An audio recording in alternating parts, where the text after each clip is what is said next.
Bonjour la famille, j'espère que vous allez bien. Ici le plus Larkendo. Au fait, j'étais rentré dans la salle voir si tout se passait bien. Heureusement, attends, j'ai trouvé qu'il n'y avait pas d'eau dans les pipettes. Et là, du coup, j'étais obligé de les nettoyer. Je suis en train de les nettoyer là. Et après, on a commencé à chercher la source du problème. On a commencé à enlever cette pipette là au tuyau pour voir s'il y avait de l'eau ou pas. Bien sûr, si l'eau venait, mais peu. Et il y avait beaucoup de pipettes qui étaient vraiment bouchées parce qu'il y avait beaucoup de saleté dedans. On était obligé de les nettoyer comme vous voyez dans la vidéo. Et après, on a appelé le plombier. Mais comme on le sait très bien, il y avait un gros problème. Si le plombier ne venait pas à temps, déjà on était en chute de pointe. On avait perdu plus de 20 à 30 alvéoles par jour. Et après, ça n'arrêtait pas à continuer la chute de pointe. On ne pouvait pas accepter ça. Donc du coup, on a vraiment essayé de faire le maximum possible. Et je me suis dit, il faut voir encore plus le profond du problème. Du coup, il ne faut pas se pencher uniquement à nettoyer les tuyaux. Il faut voir d'où vient ce problème. Je ne suis pas un plombier. Après là, du coup, on a encore nettoyé, on a encore desserré ici pour vraiment enlever ces saletés qui font qu'il y a eu tous ces problèmes. Une fois on a fini de faire sortir les saletés comme ça, donc du coup j'ai réfléchi, je me suis dit non, il faut encore aller de l'avant. On est allé voir par là, en fait, la source était là, la source en fait du problème, c'était vraiment bouché. Parce que les employés, parfois, vous savez très bien comment ils sont. Donc du coup, c'est moi-même qui ai pris l'idée de le faire. On a tout débouché. Je suis venu encore au deuxième truc là.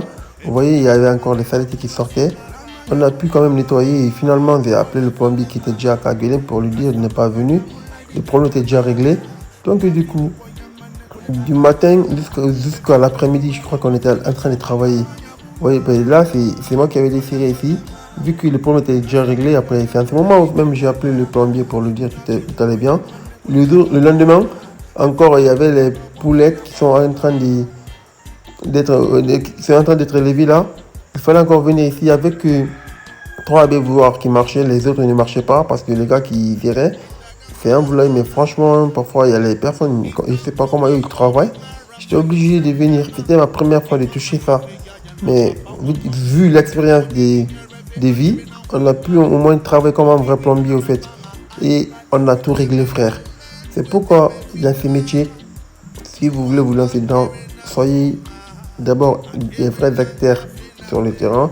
Soyez pas dans vos bureaux pour croire que vous allez réussir à avoir la maîtrise de ce que vous faites. Non. Quand vous voulez être un vrai fermier, soyez auprès de vos fermes, dormez dans vos fermes, prenez le temps maximum pour vos fermes. Essayez vraiment pas de convaincre les gens pour dire que vous êtes le boss, frère. Vous n'êtes pas boss, vous êtes des vrais serviteurs de la nation. Parce que tout ce que nous sommes en train de faire dans la vidéo, c'est pour travailler dur, pour pouvoir obtenir les œufs de qualité, pour vendre à la population guinéenne. Et là, c'est une fierté pour nous. Vous voyez, non? Et là encore, on est en train de travailler presque toute une journée. On est en train de le faire pour vraiment pouvoir trouver une solution. Et heureusement, la solution elle a été trouvée. Ok, voilà maintenant les procédures qu'on suivait pour rendre les raccords très propres. Donc, parce que nous le savons déjà, avec les poules, il faut beaucoup s'adonner au problème d'eau. Donc, l'eau, il faut que ce soit potable avant que les poules puissent consommer une eau potable pour favoriser les transformations. Donc cette espèce a besoin toujours suffisamment d'eau surtout pour la production. Et sans l'eau, donc rien ne pourra être dans les normes. Donc voilà, donc il faut qu'on s'adonne, frères et sœurs. Et tout ce qui suit ce domaine, il faut beaucoup s'adonner à l'eau pour pouvoir satisfaire à ce qui est de la consommation aux animaux pour une bonne productivité. Imaginez pendant 3 jours, on est en train de travailler là.